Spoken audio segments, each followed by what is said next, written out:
मराठ्यांचं आहे। मराठ्यांनी सर्व जाती धर्माला सोबत घेऊन काम केलं, परंतु या ठिकाणी सत्तेचा गैरवापर करून स्थानिकचा आमदार आणि महाराष्ट्राचे उपमुख्यमंत्री अजित पवार दादा यांनी आम्हाला या ठिकाणी कायद्याने निवेदन देण्यासाठी सुद्धा हरवलं। या ठिकाणचे पोलीस निरीक्षक वाघमारे साहेबांनी आम्हाला शब्द दिला होता की अतिशय शांततेमध्ये 10 जणांना वर सोडणार होते, आम्हाला सोडलं नाही, धक्काबुक्की केली। या ठिकाणी ज्येष्ठ नागरिक प्राध्यापक रिटायर नंदकुमार सोनकर सरांना धक्काबुक्की केली आणि त्यांच्यावर त्यांना म्हणून मी थांबलो, मला 4 पोलिसांना बदलून मारलं तिथे जागी। आम्ही निवेदन द्यायला जाऊ लागलो, आम्हाला निवेदन सुद्धा देऊ दिलं नाही, पोलीस निवेदन देऊ दिलं नाही। उपमुख्यमंत्र्यांचं हे काम योग्य नाही।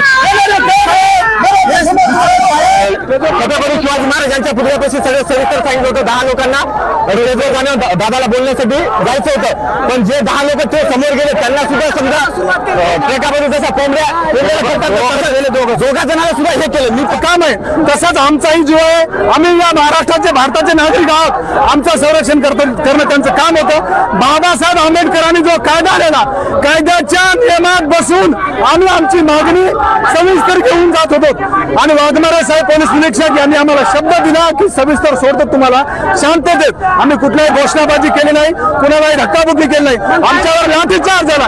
आम्हाला आतमध्ये स्टेजच्या समोर स्टेजच्या पाठीमागे आम्हाला घेऊन आल्याच्या नंतर पोलीसवाल्याने आमच्यावर लाठीचार्ज केला।